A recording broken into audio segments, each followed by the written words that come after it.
Hi, I'm Darnell at Wave Over Recipes, and this is my review of the Gourmia Panorama 7-quart digital air fryer. So let's go ahead and get it unboxed. Alright, so let's see what it comes with. It's got a air fry rack, and this is a pretty unique design for an air fry rack. It's got these silicone bumpers on it too. Those are standard for air fry racks. And they say that they are food grade BPA free. They're heat resistant, so you don't have to worry about them. You want to keep them on because you don't want metal scraping on the interior and messing up the inside of the air fry basket. And they do say that you can remove them for cleaning purposes when you need to clean it. And give you a lot of paperwork here. So let's just go inside of this envelope and see what they give us. They give you the user manual. They tell you that they are able to help if you need help.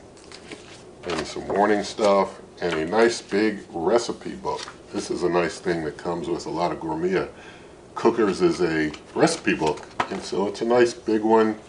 Got lots of photos of different dishes. So let's see how long this book is.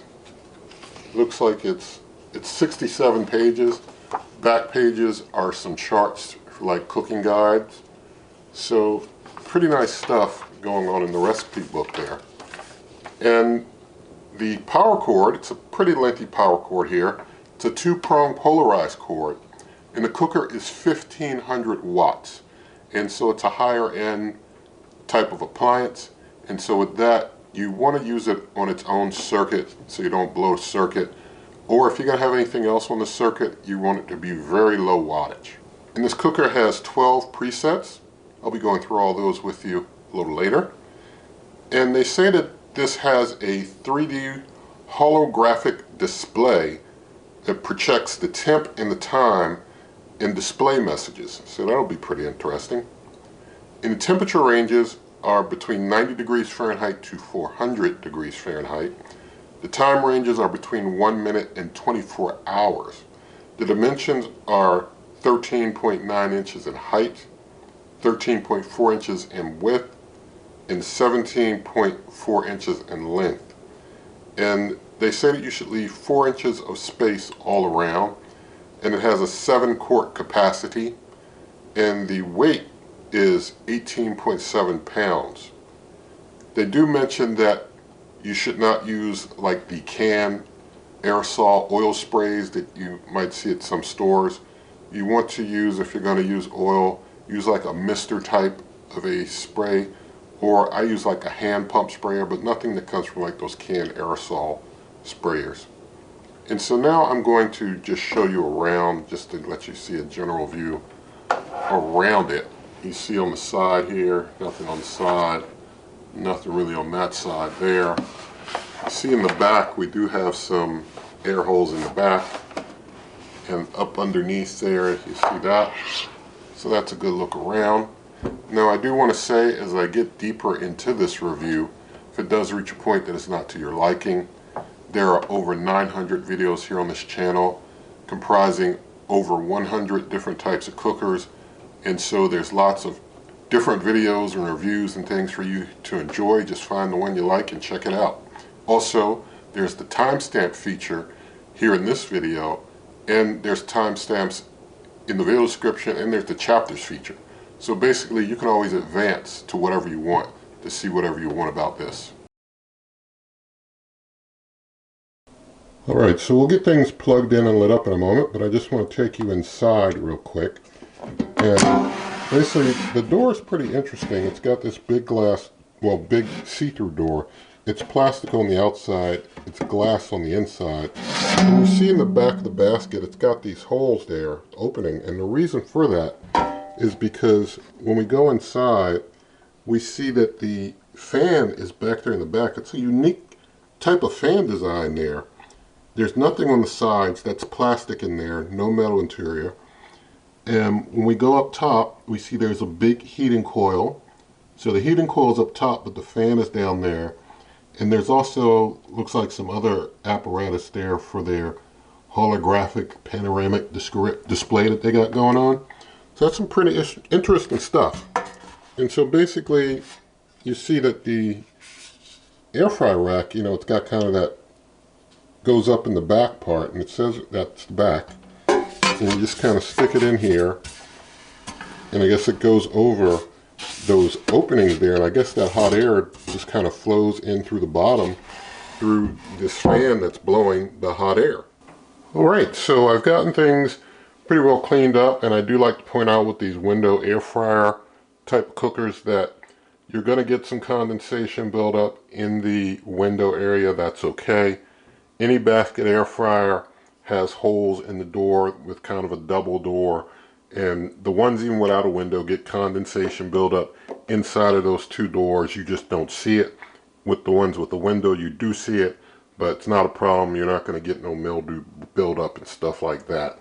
I've never had that sort of problem. And so now I'm going to do some independent measurements here. So I'm going to start my measurements with the front to back, and you got to do it from the bottom, not from the top, because the bottom kind of how it slants. If you do it from the top, it's kind of deceiving. So doing it from the bottom here to the front of the handle is what I'm trying to get to. I've got about 17.5 inches. Yeah, it's about 17.5 inches going front to back by my measure. Go inside the side here, got about 11.5 side to side there. On the height, got to go from the back because it's taller in the back, and it's about close to 12.5. It's a little over 12 inches what I'm seeing for the height. Now let's check out the basket situation here, and we see the basket doing it diagonal. We get 11.5 inches. Doing it this way, we get 9.5. Doing it that way, we get 9.5. Doing the height, you get about 4 inches on kind of that raised back end. So that just gives you some idea of the measurement of things. Alright, so now we got the Gourmia next to the West Bin. It's a 7-quart digital air fryer. Full review of it is here on the channel. And so we see with the two air fryers, the West Bin is just a tad taller than the Gourmia, but the front to back, the Gourmia is definitely longer front to back. And so I'm going to just take their baskets out. I guess I got my West Bin manual in there. Get that out. Let's see. Here we've got the two baskets. They look very similar in size. Very similar. Let's see height. Now I've got the West Bin basket over on your right, and we see that the height of them is very similar there. And let's see, I can't get one into the other.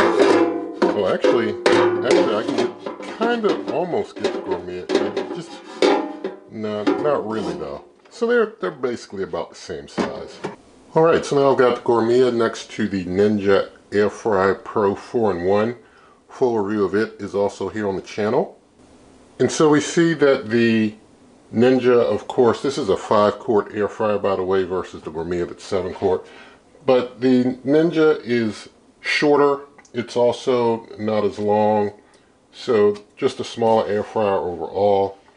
And you get real buttons on the Ninja versus you get a touchscreen type display on the Gourmia. Also in the Ninja, which I need to get paperwork out of, you get a full metal interior to help hold heat in, which you don't get in the Gourmia, which has plastic. And just showing the baskets, you see that the Ninja basket is a little smaller than the Gourmia basket because this is 2 quarts smaller. But I just wanted to give you a quick side-by-side of these two air fryers. Alright, so now I'm going to get things plugged in so that you can see how things look. So let's get it plugged in. You see it quickly flashes and lights up, and so you turn the display on and you get some nice display action there. Alright, so try and give you a very good close-up view of the display here, and you can see kind of the holographic thing going on down there. And so basically I just want to talk to you about all the different functions that the cooker has here. The first thing we'll talk about is mute, so we don't get a bunch of beeping all the time. And so the mute, I'm supposed to be able to press and hold the stop cancel button to get things to mute. So hitting stop cancel, and so it did a double beep, so it shouldn't do a bunch of beeping now. Like if I press functions, it's not beeping. Now if I hold stop cancel again, and then I'm hitting, then it does a bunch of beeping, but we don't want that. So yeah, so that's an easy way to mute things out so you don't get a bunch of beeping. It'll still beep for the different like guided cook prompts, like the turn or the end of the cook. It'll still beep for stuff like that. Now if you want to change between Fahrenheit and Celsius, you just hold the time temp and it's supposed to change over. So you see it switched over to Celsius, hold it again, and it goes back to Fahrenheit. So easy way to do changeover on the temperature reading. So basically there's a time temperature adjuster that I just used if you're going to be adjusting temperature, and you can use the up down buttons, well the time or the temperature. You can go up and down on your temperature and your time settings using that. And then there's the preheat. You see the preheat button, and you can turn preheat on or off, and you've got a turn reminder. It'll beep halfway through a cook. You can turn that on or off. Depending on the function, you may or may not have access to the preheat or turn reminder function, and I'll tell you those in detail in a moment. But basically the functions where you really would use them or need them, you'll have it. And now you see like the time is kind of showing up in that holographic display there, which is pretty interesting. Of course you have the start button to start a cook, your stop cancel. Basically you're supposed to be able to hit cancel once to pause. If you press it twice, it's supposed to totally end the cook. You got the light button, so we got a light going on in there, so that's pretty nice. Now with the preheat button, if it reaches preheat and it says add food, even if you don't do anything, it will just kick into the countdown. So when it says add food, you need to just hurry up and get your stuff in there before it starts doing its countdown. Now when you don't have access to the preheat or turn reminder, these two blue lights won't be on. So if you're using a function where they don't work, those won't be lit up. So now let's talk about each function in some detail, and we'll just start with the air fry function. And with air fry, the temperature ranges are between 170 degrees Fahrenheit to 400 degrees Fahrenheit. Time ranges are between 1 to 60 minutes. Preheat and turn reminder are on for that, although you can toggle them off. Fries. The fries function is very similar to air fry, except for it has a different, well, default time. That's the only difference. One has 20, one has 15. Everything else is the same for the fries function. And then there's the wings function. Wings function, again, everything is the same except for it just does a different default time, just a different jump off point. Next is the bacon function. Now the bacon function is a bit different because although the temperature ranges are between 170 degrees Fahrenheit to 400 degrees Fahrenheit, you can do between 1 to 60 minutes, the preheat is on and the turn reminder, well actually preheat and turn reminder are both off. Although you can toggle preheat on or turn reminder on if you choose. So the next function is the seafood function, and with the seafood function, temperature ranges are between 170 degrees Fahrenheit to 400 degrees Fahrenheit, time 1 to 60 minutes. Preheat and turn reminder are back on again for the seafood. Next is vegetables, and for vegetables it's 170 degrees Fahrenheit, 400 degrees Fahrenheit, 160 minutes. Preheat and turn on. Basically the same as seafood, just a different time and temp for those two just different starting points. Next we'll talk about the bake function. And with the bake function, it's 170 degrees Fahrenheit to 400 degrees Fahrenheit. Time range goes from 1 minute to 2 hours on bake. So you get an extra hour on bake. Preheat's on, turn reminders off. Next is the roast function. With the roast function, you get 170 degrees Fahrenheit, 400 degrees Fahrenheit for 1 to 20 minutes. Preheat and turn reminder on. Next is the broil function. And with the broil function, you get a lock on 400 degrees Fahrenheit, and you get 1 to 60 minutes. And a preheat and turn reminder on. Next is the dehydrate function. And with the dehydrate function, you get 90 degrees Fahrenheit to 170 degrees Fahrenheit, and you can do time from 30 minutes up to 24 hours. Preheat and turn are off. You see that the preheat is not even lit up as an option. Turn reminder is an option if you choose to use it. Next, we'll talk about the reheat function. And with the reheat function, it's 170 degrees Fahrenheit to 400 degrees Fahrenheit, 1 to 60 minutes. Preheat and turn reminder are off. And now we'll go into the keep warm function. And with the keep warm function, you have 150 degrees Fahrenheit to 200 degrees Fahrenheit for between 1 minute to 8 hours. Preheat and turn reminder are out. They won't function at all for the keep warm function. And I do want to point out that they say to unplug the air fryer when it's not in use. That's their manual recommendation. Now I'm getting ready to do a temperature test, but before I start the temperature test, I do want to mention that they do say in the manual that you might get a plastic smell the first few uses. I always do a proper burn off. I got a full video here on the channel talking about how to do a proper burn off, and you need to do burn off with any type of cooking appliance, even if it's a conventional oven, because of things that might be involved in manufacture or shipping. And so basically, you of course supposed to clean all the stuff before, well, clean the basket and the rack and all that before you use this thing, as I did myself. And so I've heard, sometimes people say with basket air fryers they have a plastic smell that never goes away. I've reviewed over 100 different appliances. I've never had a smell that did not go away. I just never had one that had a smell that did not go away. But after a proper burn off, that helps, and then at most after a few cooks it goes away, is what my experience has been. But do a proper burn off, and that's a good way to start out. So now I'm going to take my oven thermometer. I'm going to put it on inside here, put it right in the middle, and close up. So now that we've got it in there, turned on, going to do air fry, going to leave the preheat on but take the turn reminder off. That way we can see how long it takes before it says things are preheated. And so now I've got it on 400 degrees Fahrenheit, and I'm going to up the time to 30 minutes. So we see the time is on 30. Temperature is at the max at 400. So we'll go ahead and hit start. So it's got a pretty interesting sound there, but it's starting to preheat, so we'll see what happens.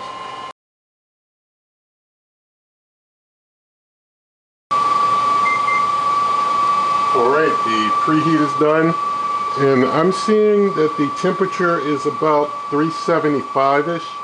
It's not exactly to 400, it's almost there, but not fully at 400 yet.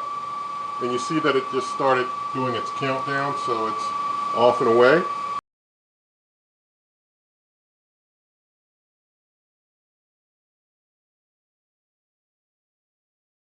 Alright, so it's been running for about 10 minutes now after preheat, and the temperature is looking like it's about 425-ish. I mean, it's looking like it's over 400, but below 450.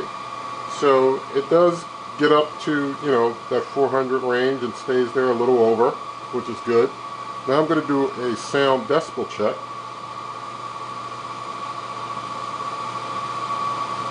We see the sound is in the high 50s, so that's a loud air fryer. I mean, that is a, no doubt about it, loud air fryer.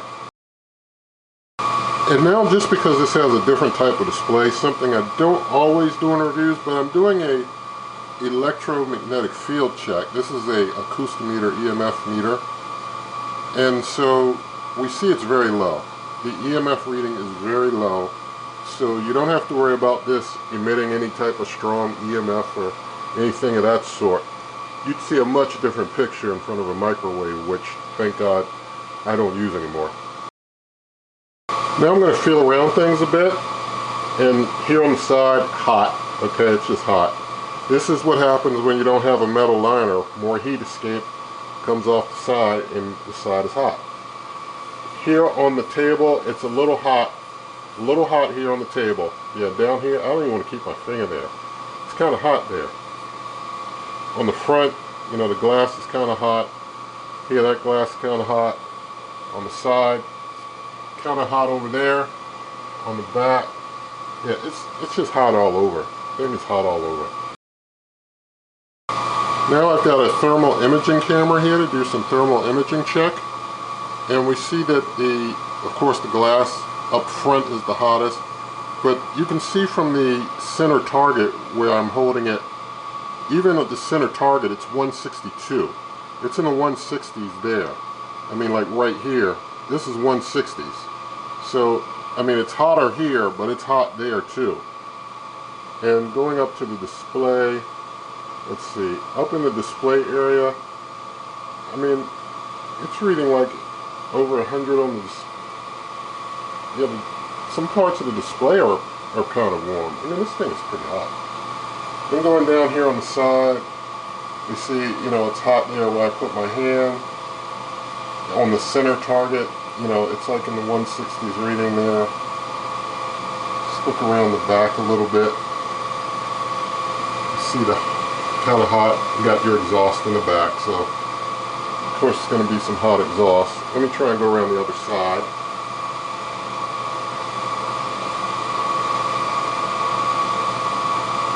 Here on the other side, we have the same deal. It's, you know, things are just pretty hot. It's a pretty hotter exterior type of an air fryer. So now I want to test if opening the door will auto pause, and it does. And you see the temperature there, you know, it's reading in the like 400, over 400. And closing back up, let's see if I can, this door is not going in well. What's up with that? Okay. Took a little work to get that in there right. So, you know, I guess you gotta slide and get it in just right to get it to close up. That's interesting. But with things going again, we see that it, you know, keeps going again. And then let's see if I hit this, if it pauses. Yeah, so it pauses when you press the button once. And I'm going to hit start to keep it going again, just to check making changes on the fly. See if I push the timeout, see if that takes. And that does seem to take. Now if I adjust temperature, let's see, turn that down. So yeah, that does seem to work there to make changes on the fly. That's pretty good. Let's go back up to 400. But let's see if I hit the stop button twice, if it'll totally end the cook. So yeah, so that totally did end the cook. Now let's see if I go back to air fry. It's showing 420 minutes, which is the original old setting, but then I put it up to like 420 myself. So I want to check if it's got like a memory. So I'm going to basically just, let's see, let's turn these off. And I'm going to up it to 30. And just start the cook again. Let it run for a few seconds. And then if I stop and I totally end, and then I hit air fry, you see it goes back to 420. So there's no memory being retained with the cooker at all. Alright, so let me talk to you about this door and the difficulties with closing it. Because it seems like, I guess when it gets hot, maybe this plastic shifts a little. But when you open, if you just try and press in, it won't close. What you have to do is make sure that you're kind of pressing down firmly when you press in, and then you get in there. But you got to be kind of firm with it to get it in. So that's something to keep in mind. Alright, so now I'm going to do a toast test. And I've got 2 slices of my whole wheat light sourdough bread here. A video of how I make it is here on the channel. I've got 1 slice buttered, 1 slice not buttered.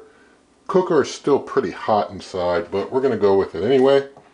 And going to just take this unbuttered slice and just put it kind of there. Buttered slice, they may have to overlap slightly. We'll just put that there and close it on up. Got to make sure I press down on there to get it in. Air fry, gonna take the preheat and turn reminder off. Gonna set the time to, let's do 6 minutes and hit start. And we'll see what happens.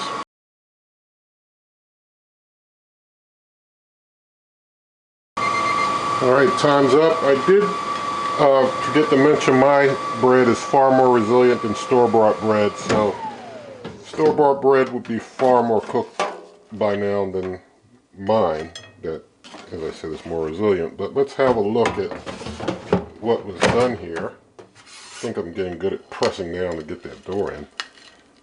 We see that the unbuttered slice got some toasting here on the top in this area.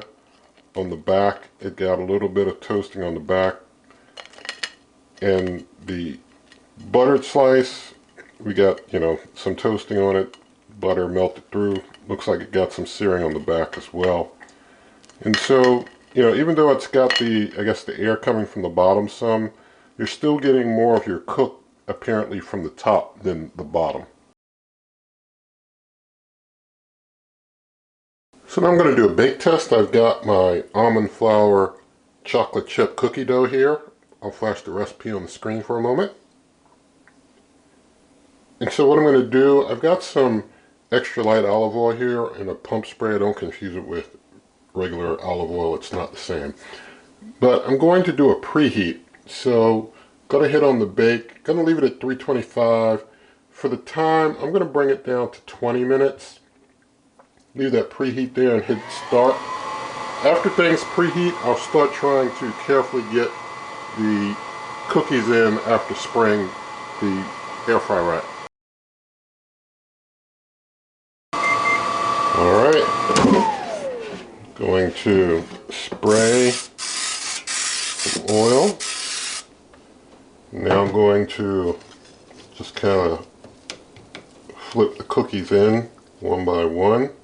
I know I could use parchment paper and all that stuff, and I've got plenty of videos here on the channel where I have. I choose to do it this way this time because I'd like to do it this way. So we're going to see what happens. Alright, so all in. We'll let that run for a while.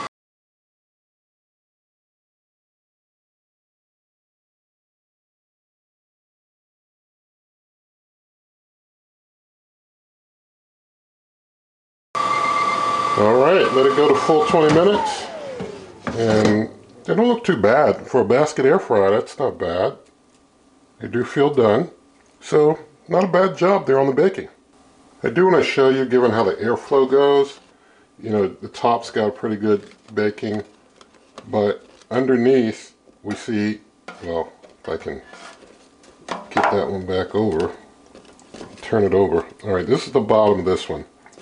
The bottom of it, you see, got a good baking too, because the air, being through that fan pressed through the bottom. So the bottom got a good baking, and the top got a good baking. So basically, it's able to cook both sides very well. I think, a lot of other basket air fryers would not have cooked the bottom as much. So that design with the fan of the air coming up under the bottom is pretty unique. Alright, so I've got a frozen cod fillet here. I've got some extra light olive oil in it, some lemon pepper seasoning, and some organic no salt seasoning. And I'm just going to go ahead without a preheat and put it on in the basket. You're supposed to clean after every use, but still got a little bit in there from prior cook. So just going to hit, I guess I'll use the seafood button. I mean, it's all air fry anyway, right? 375. I'm not going to turn because it's got skin on the back. I'm not going to preheat. Things are still pretty warm in there anyway. And I'm going to go up to 20 minutes, although it may stop sooner, and hit start. We'll let things run for a bit.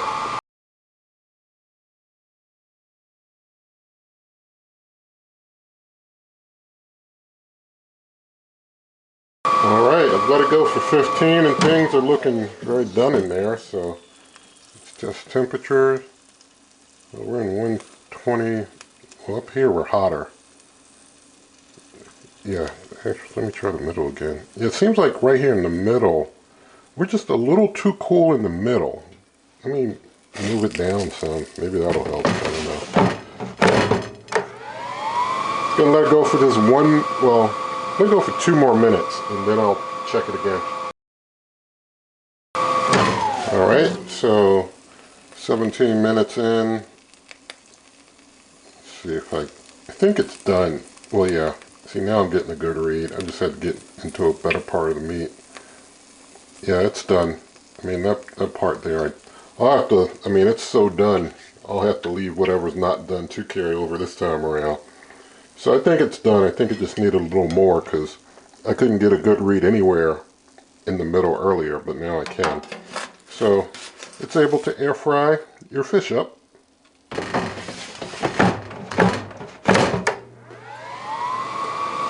Alright, so let's talk about cleaning the cooker. So basically with cleaning, you're supposed to clean after every use, and then you let it cool down before cleaning, unplug it, and never immerse the main unit in water. They say that the basket and the crisper tray are top rack dishwasher safe. I'll be washing it all by hand myself. Things usually last longer that way. And so basically you're supposed to use like a warm soapy dishcloth to wipe things off and get them real clean. Then use a wet one to wipe things down. Then dry everything off really well. And don't use anything abrasive. And you can soak the basket if anything gets stuck on it. Okay, so let's talk about the warranty. The cooker comes with a 1-year limited warranty. That's usually the standard for Gourmia. And so it was able to do everything that it was tasked to do. Did baking pretty well, able to do toast, able to air fry well. And so that's all pretty good. The design of how the heat comes seems like from under the bottom with the fan being there in the back seems pretty unique, and it does seem to get the bottom of things cooked a bit more while the heating coil on the top is heating things from the top down pretty well. So it's a pretty unique design, and it does cook things up well, and it does cook top and bottoms probably a bit more evenly than other basket air fryers would. So that's pretty decent. And so the door, that is a bit of a concern, and I guess if someone was a bit weak in the hands, that wouldn't be good for them. So pretty interesting stuff there. But overall, it's able to do everything that it's tasked to do. And so there's nothing in this video sponsored, nothing given to me. Same for all my videos, and I prefer it that way. And so you can always check out my blog, superwaveovenrecipes.com. Again, that's superwaveovenrecipes.com. There's a buy me a coffee link there. You can show your support that way. Also in the video description, lots of ways to show your support, such as my cookbook, merch, membership, donations, link to the Amazon shop where you pay the same price, help the channel. And so with all that said, if you did like the video, please do give it a thumbs up. Share the video with a friend, leave your comments, subscribe, hit that notification icon, and good eating.